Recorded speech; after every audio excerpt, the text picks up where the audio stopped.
Liquid drop model मैंने एक topic लिया है आज का। तो इस टॉपिक में हम स्टडी करेंगे इसके एजम्पशन क्या थे इस मॉडल के, और इस मॉडल से क्या एडवांटेज और डिसएडवांटेज मिलते हैं ये भी हम देखेंगे इसमें। तो सबसे पहले ये देखते हैं कि ये मॉडल जो दिया था ये किसने दिया था। नील्स बोर ने दिया था लिक्विड ड्रॉप मॉडल 1937 में। और इस मॉडल के अकॉर्डिंग ये था कि न्यूक्लियस जो है उसे लिक्विड ड्रॉप की तरह एज्यूम किया गया था।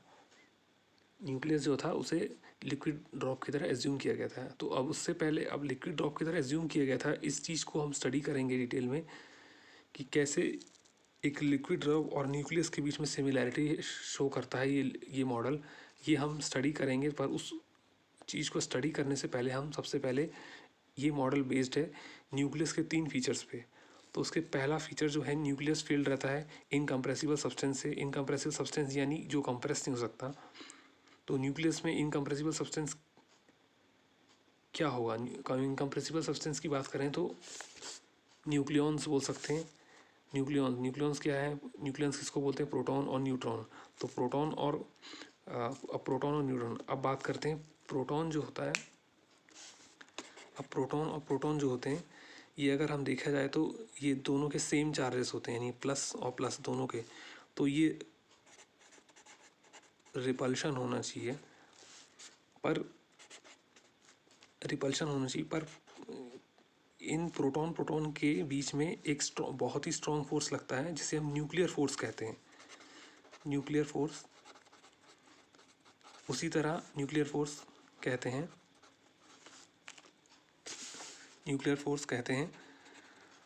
उसी तरह प्रोटॉन न्यूट्रॉन के बीच में भी एक न्यूक्लियर फोर्स लगता है, और न्यूट्रॉन के बीच में भी न्यूक्लियर फोर्स लगता है। तो ये जो न्यूक्लियर फोर्स होता है ये बहुत स्ट्रॉन्ग फोर्स होता है, यानी ये इतना स्ट्रॉन्ग होता है कि ये 10⁻39 टाइम्स स्ट्रॉन्गर रहता है ग्रेविटेशनल फोर्स से।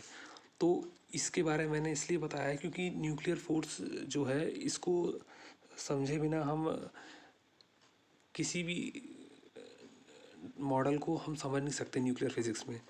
तो अब न्यूक्लियर फोर्स जो हमारा जो टॉपिक है उस पर तो मैं वीडियो बाद में बनाऊंगा। मैं इसको थोड़ा सा शॉर्ट डिस्क्रिप्शन दे देता हूँ न्यूक्लियर फोर्स है क्या चीज़। तो न्यूक्लियर फोर्स सबसे स्ट्रॉन्ग फोर्स में माना जाता है। वैसे तो 4 फोर्सेस होती है फंडामेंटल फोर्सेस, उसमें से जो स्ट्रॉन्ग फोर्स होती है उसमें हम न्यूक्लियर फोर्स को सबसे स्ट्रॉन्ग फोर्स मानी जाती है। तो ये स्ट्रॉन्ग फोर्स जो है ये न्यूक्लियॉन्स के बीच में लगती है, और न्यूक्लियॉन्स हमारे होते हैं प्रोटॉन और न्यूट्रॉन। तो प्रोटॉन के बीच में लगती है न्यूक्लियर फोर्स, और न्यूट्रॉन के बीच में, और प्रोटॉन एंड न्यूट्रॉन के बीच में। अब देखिए, तो ये तो मैंने आपको न्यूक्लियर फोर्स के बारे में अभी बताया। तो देखिए ये जो न्यूक्लियर फोर्स होती है ये इतनी स्ट्रांग होती है कि ये जो जैसे हमारा ये मान लीजिए एटम है और ये हमारा न्यूक्लियस है। न्यूक्लियस के अंदर जो न्यूक्लियॉन्स होते हैं, न्यूक्लियॉन्स बोलते हैं प्रोटॉन न्यूट्रॉन जो होते हैं उनको हम न्यूक्लियॉन्स बोलते हैं। तो ये जो फोर्स होती है न्यूक्लियर फोर्स, ये प्रोटॉन न्यूट्रॉन के बीच में लगती है और प्रोटॉन के बीच में लगती है, जो कि उन्हें बांधे रखती है, जिसकी वजह से वो न्यूक्लियस से बाहर ना आ सकें, उनको बाइंड करके रखती है। तो इसलिए इसको सबसे स्ट्रॉन्ग फोर्स बोलते हैं। अब देखिए इसके बाद अब यहाँ पे हम देखते हैं, यहाँ हमने फर्स्ट पॉइंट बोला है न्यूक्लियस फील्ड है इनकम्प्रेसिबल सब्सटेंस से। तो न्यूक्लियस में क्या है, मतलब न्यूक्लियॉन्स, इनकम्प्रेसिबल सब्सटेंस यानी न्यूक्लियॉन्स की बात कर रहे हैं। न्यूक्लियॉन्स यानी न्यूट्रॉन और प्रोटॉन की बात, जिसका दूसरा मतलब ये बोल सकते हैं कि न्यूक्लियर मैटर का जो डेंसिटी है बहुत ज़्यादा होता है, और ये डिपेंड नहीं करता mass number of nuclei. Mass number of nuclei को हम नंबर ऑफ न्यूक्लियॉन्स भी बोल सकते हैं। नंबर ऑफ न्यूक्लियॉन्स मतलब हो गया अपने नंबर ऑफ प्रोटॉन न्यूट्रॉन कितने हैं न्यूक्लियस में, इससे कोई फ़र्क नहीं पड़ता है, इसके इंडिपेंडेंट है। अब उसी तरह देख लीजिए सेकंड पॉइंट बोल रहा है कि short range strong nuclear forces amongst the nucleons and each nucleon experiences the same nuclear force. ये जो पॉइंट क्या बोल रहा है कि short range strong nuclear forces होता है न्यूक्लियॉन्स के बीच में, और हर एक न्यूक्लियॉन्स जो होता है वो सेम न्यूक्लियर फोर्स एक्सपीरियंस करता है। इसका मतलब ये है कि जैसे मान लीजिए प्रोटॉन और प्रोटॉन के बीच में न्यूक्लियर फोर्स लग रहा है, न्यूट्रॉन और प्रोटॉन के बीच में लग रहा है, और न्यूट्रॉन के बीच में लग रहा है। तो इनके बीच में ये जो फोर्स लग रहा है ये बहुत स्ट्रॉन्ग फोर्स होता है, जिसे हम न्यूक्लियर फोर्स कहते हैं। तो ये न्यूक्लियर फोर्स जो होती है इसका शॉर्ट रेंज होता है। शॉर्ट रेंज का मतलब होता है कि इसके बीच का जो डिस्टेंस जो होता है वो बहुत कम होता है, मतलब ज़्यादा लॉन्ग डिस्टेंस भी नहीं होता है, और इसी वजह से जो होता है ये बाइंड करके रखता है एटम के अंदर। जो न्यूक्लियस होता है, न्यूक्लियस के अंदर जो ये प्रोटॉन न्यूट्रॉन जो होते हैं, जिन्हें हम न्यूक्लियॉन्स कहते हैं, उन्हें बांध के रखता है ताकि वो न्यूक्लियस से बाहर ना आ सकें। अब देखिए, और इसलिए जो इसका जो डिस्टेंस भी जो होता है, जैसे प्रोटॉन और न्यूट्रॉन, तो प्रोटॉन न्यूट्रॉन के बीच में जो जो रेंज होगा वो बहुत ही कम रहता है, बहुत ही शॉर्ट डिस्टेंस रहता है। उसी तरह न्यूट्रॉन न्यूट्रॉन के बीच में भी और न्यूट्रॉन प्रोटॉन के बीच में भी।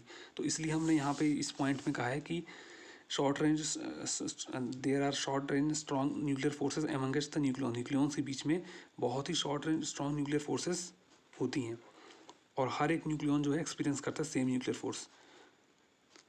तो यानी डिस्टेंस जो होता है इनके बीच का, प्रोटॉन प्रोटॉन के बीच में, न्यूट्रॉन न्यूट्रॉन के बीच में, या न्यूट्रॉन प्रोटॉन के बीच में, वो बहुत कम होता है। यानी कह सकते हैं हम उसको सेकेंड दूसरी लैंग्वेज में, अदर वर्ड्स में, कि बहुत रेंज शॉर्ट रेंज होता है, लॉन्ग रेंज नहीं होता। अब तीसरी बात करते हैं इसमें यहाँ पे कि न्यूक्लियर फोर्सेज सैचुरेटेड होती है, यानी न्यूक्लियॉन्स जो है एक्सर्ट करते हैं force on some neighbouring nucleons पे। यानी कि जैसे ये मान लीजिए आपका यहाँ पे है प्रोटॉन, यहाँ है, फिर यहाँ है, तो ये इसका नेबरिंग हो गया, ये इसके इंट्रैक्शन में ये न्यूट्रॉन हो गया, ये न्यूट्रॉन हो गया, या ये प्रोटॉन न्यूट्रॉन हो गया, ये न्यूट्रॉन न्यूट्रॉन हो गया, तो ये नेबरिंग है, तो इनके बीच में ही ये न्यूक्लियर फोर्स लगता है। तो इसका कहने का मतलब इस पॉइंट का ये है कि न्यूक्लियर फोर्स जो है सैचुरेटेड, यानी कि ये सिर्फ अपने नेबरिंग के ही न्यूक्लियॉन्स पर एग्जर्ट करते हैं फोर्स। मतलब कोई दूर के जो होंगे उन पर इतना नहीं करेंगे, जो उनके पास पास में जो उनके पड़ोसी या नेबर में रहेंगे, सिर्फ उन्हीं पर ये अपनी न्यूक्लियर फोर्स एग्जर्ट करेंगे। तो इस पॉइंट का मतलब यही था। अब हम बात करते हैं similarities in a liquid drop and nucleus. सबसे पहले देखिए, लिक्विड ड्रॉप जो है, the shape of the liquid drop is spherical due to the force of surface tension. ये तो हमें मालूम है कि लिक्विड ड्रॉप का जो शेप होता है वो स्फेरिकल शेप होता है। क्यों होता है? क्योंकि सरफेस टेंशन की वजह से होता है। सरफेस टेंशन क्या बोलता है कि लिक्विड ड्रॉप का जो शेप होता है वो हमेशा स्फेरिकल होता है। अगर आपने जैसे ओस की बूंदें जैसे देख लीजिए, या पानी की जो बूंदें होती हैं, तो उनका शेप हमेशा स्फेरिकल ही होता है। वो होता है सरफेस टेंशन की वजह से। तो सरफेस टेंशन की वजह से क्यों होता है ऐसा? वो मिनिमम एरिया एक्वायर करता है वो। तो उसी तरह न्यूक्लियस को भी इन्होंने माना कि जो है वो स्फेरिकल शेप में होता है, न्यूक्लियर फोर्सेस की वजह से, न्यूक्लियर फोर्स के कॉन्सेप्ट की वजह से। अब देखिए आगे,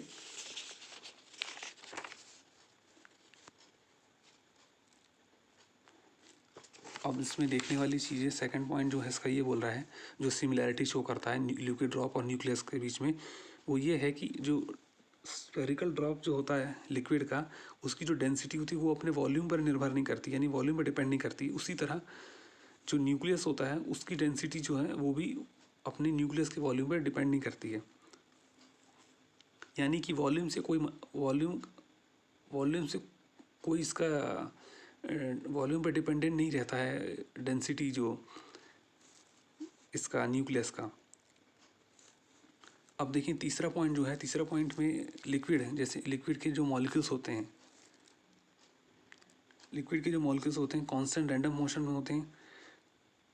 और कांस्टेंट रैंडम मोशन में वो कब आते हैं? जब वो आपस में कोलिजन होता है, म्यूचुअल कोलिजन होता है। जैसे कि मान लीजिए ये कोई बीकर है, इसके अंदर हमने एक लिक्विड ले लिया, जैसे एग्जांपल के तौर पे वाटर ले लिया, तो इसके जो हर एक जो मॉलिक्यूल्स होंगे ये क्या करेंगे, आपस में कोलिजन होगा। तो उस कोलिजन की वजह से एक रैंडम मोशन होगा मॉलिक्यूल्स के बीच में। तो वही चीज़ बोल रहा हूँ कि मॉलिक्यूल्स जो होते हैं लिक्विड में, उनका एक कांस्टेंट, एक फिक्स रैंडम मोशन होता है। ये किसकी वजह से होता है? म्यूचुअल कोलिजन, मतलब आपस में जो कोलिजन होता है मॉलिक्यूल्स का लिक्विड में, उसकी वजह से होता है। अब देखिए, पर कुछ जो मॉलिक्यूल्स का जो काइनेटिक एनर्जी होता है वो इतना इंक्रीज हो जाता है कि इतना ज़्यादा इंक्रीज हो जाता है कि जो म्यूचुअल एट्रैक्टिव फोर्सेस जो हैं उसको भी क्रॉस कर देता है, और जिसकी वजह से क्या होता है वो लिक्विड सरफेस को छोड़ के स्केप आउट हो जाता है एटमॉस्फेयर में, और उस प्रोसेस को हम कहते हैं इवेपोरेशन। तो इवेपोरेशन प्रोसेस से अब यहाँ कंपैरिजन किया है इसने न्यूक्लियस का। तो न्यूक्लियस में देखें तो अल्फा इमिशन की बात करें तो अल्फा इमिशन में भी क्या होता है कि न्यूक्लियॉन्स यानी न्यूट्रॉन और प्रोटॉन्स होते हैं, इनका जो रैंडम कोलिजन होता है उसकी वजह से क्या होता है कि कुछ न्यूक्लियॉन्स जो होते हैं उनकी काइनेटिक एनर्जी जो होती है वो इस तरह इतनी इंक्रीज हो जाती है कि वो आपस में जो न्यूक्लियर एट्रैक्टिव फोर्सेस होती है उसको क्रॉस करते हुए वो न्यूक्लियस से स्केप आउट हो जाती है और एक अल्फ़ा पार्टिकल के रूप में फॉर्म होती है या प्रोड्यूस करती है, अल्फ़ा पार्टिकल प्रोड्यूस करती है। तो हम ये कुल मिला के ये कह सकते हैं कि जो बाइंडिंग एनर्जी होती है per nucleon of the nucleus की पर न्यूक्लियन पर जो बाइंडिंग एनर्जी होती है वो वेपोराइजेशन के लेटेंट हीट के एनालोगस होती है। यही एक इसका थर्ड पॉइंट है। तो कहने का मतलब ये है कि ये जो थर्ड पॉइंट है, इस थर्ड पॉइंट में लिक्विड मॉलिक्यूल्स में जो मोशंस वगैरह जो होता है रैंडम मोशन जो होता है, जिसकी वजह से जो प्रोसेस वगैरह जो कुछ भी होते हैं वो उन प्रोसेस को कंपेयर किया गया है सेम न्यूक्लियस के केस में भी, न्यूक्लियस के केस में भी। अब देखिए फोर्थ पॉइंट जो है हमारा क्या है कि ऐसा liquid has the internal energy corresponding to thermal vibration of liquid molecule the nucleus also help binding energy. जिस तरह से लिक्विड में इंटरनल एनर्जी, अब इंटरनल एनर्जी क्या होती है देखिए, अगर मान लीजिए हमने कोई लिक्विड को इंटरनल एनर्जी क्या है सबसे पहले, इंटरनल एनर्जी होती है sum of internal potential energy plus internal kinetic energy. तो इंटरनल एनर्जी क्या होती है, जो इंटरनल पोटेंशियल एनर्जी और इंटरनल काइनेटिक एनर्जी का जो सम होता है उससे हम कहते हैं इंटरनल एनर्जी। तो लिक्विड में जो इंटरनल एनर्जी होती है वो किसकी वजह से होती है, जब लिक्विड मॉलिक्यूल्स जो होते हैं उनका थर्मल वाइब्रेशन होता है, यानी थर्मल वाइब्रेशन की वजह से इंटरनल एनर्जी होती है लिक्विड में, ठीक है। तो उसी तरह न्यूक्लियस में भी एक बाइंडिंग एनर्जी होती है जो कि क्या करती है, बाइंडिंग एनर्जी न्यूक्लियस के अंदर न्यूक्लियॉन्स क्या है, न्यूट्रॉन प्रोटॉन होते हैं, उन्हें बाइंड करके रखती है। तो ये फोर्थ पॉइंट है इसका। अब देखिए जो सिमिलैरिटी शो कर रहा है न्यूक्लियस और लिक्विड ड्रॉप में। अब ये देखिए फिफ्थ पॉइंट है कंपाउंड न्यूक्लियस का फॉर्मेशन और absorption of particle striking the nucleus by it is analogous to the condense drop. देखिए जो लिक्विड ड्रॉप्स होते हैं उनका जो कंडेंसेशन होता है उसकी सिमिलैरिटी शो करती है formation of compound nucleus and absorption of particle striking the nucleus by it. यानी कि कंपाउंड न्यूक्लियस का जो फॉर्मेशन होता है और जो पार्टिकल्स का एब्जॉर्प्शन होता है जो न्यूक्लियस को स्ट्राइक करता है वो किसके एनालॉगस होता है, लिक्विड ड्रॉप के कंडेंसेशन से। अब ये कंपाउंड न्यूक्लियस जो टॉपिक है, ये इस टॉपिक पर मैंने वीडियो बनाया नहीं, इस पर मैं अलग से डिटेल में वीडियो बनाऊंगा। तो अभी बस ये समझाने के लिए ये है कि कंपाउंड न्यूक्लियस का जो फॉर्मेशन और जो एब्जॉर्प्शन ऑफ पार्टिकल्स जो होते हैं जो स्ट्राइक करते हैं न्यूक्लियस को, वो एनालॉगस होते हैं लिक्विड ड्रॉप के कंडेंसेशन के। तो ये बताना था, ये इसकी सिमिलैरिटीज़ थी अभी तक जो मैंने बताया, ये सारी इसकी सिमिलैरिटीज़ थी। अब देखिए इसकी सक्सेस एंड अनसक्सेस जो है इस मॉडल के क्या कहते हैं, इसका सक्सेस या इसकी जो मेरिट्स जो कि या एडवांटेजेस बोल लीजिए वो कि ये थे कि ये मॉडल जो था इसने न्यूक्लियर फिजन को एक्सप्लेन किया था। उसके बाद इसने रेडियो एक्टिव डीके जैसे alpha emission, beta emission, gamma emission, इनको एक्सप्लेन कर पाया था। ये सब रेडियो एक्टिव डीकेज हैं, ठीक है। Alpha emission, beta emission, gamma emission, ये सारे रेडियो एक्टिव डीके को इसने सक्सेसफुली एक्सप्लेन किया था इस मॉडल ने। उसके अलावा इसने न्यूक्लियर क्वाड्रुपल मोमेंट को भी इसने एक्सप्लेन किया था। तो ये जो न्यूक्लियर क्वाड्रुपल मोमेंट है इस पर भी मैंने अभी वीडियो बनाया नहीं, इस पर भी मैं अलग से डिटेल में एक वीडियो बनाऊंगा। तो यहाँ मैंने सिर्फ इसका बता दिया कि न्यूक्लियर क्वाड्रुपल मोमेंट को एक्सप्लेन किया था इस मॉडल ने, मतलब इसको इस न्यूक्लियर क्वाड्रुपल मूवमेंट को एक्सप्लेन कर पाया था ये मॉडल।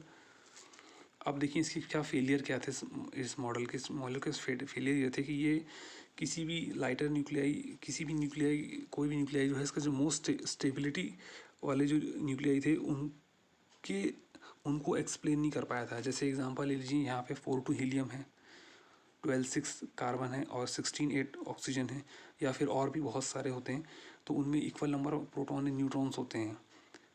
नंबर ऑफ न्यूट्रॉन्स और नंबर ऑफ प्रोटॉन्स जो है इक्वल होते हैं। तो ऐसे लाइटर न्यूक्लियाई के स्टेबिलिटी कॉन्सेप्ट को एक्सप्लेन नहीं कर पाया था ये मॉडल। और सिमिलरली ये जो मैजिक नंबर का एक टॉपिक होता है न्यूक्लियर फिजिक्स में, तो मैजिक नंबर का जो एग्जिस्टेंस होता है उसको भी एक्सप्लेन नहीं कर पाया था ये मॉडल। तो कुल मिला के देखें तो इसकी क्या सक्सेस थे, क्या अनसक्सेस थे, वो मैंने आपको बता दिए। तो इस पूरे वीडियो में मैंने ये बता दिया लिक्विड ड्रॉप मॉडल क्या होता है, इसके एजम्पशन क्या थे, और न्यूक्लियर फोर्स का थोड़ा बहुत बता दिया कि न्यूक्लियर फोर्स का इसमें क्या क्या इसका इम्पोर्टेंस है। और लिक्विड ड्रॉप एंड न्यूक्लियस की जो सिमिलैरिटीज़ हैं वो भी मैंने आप लोगों को इसमें बता दी।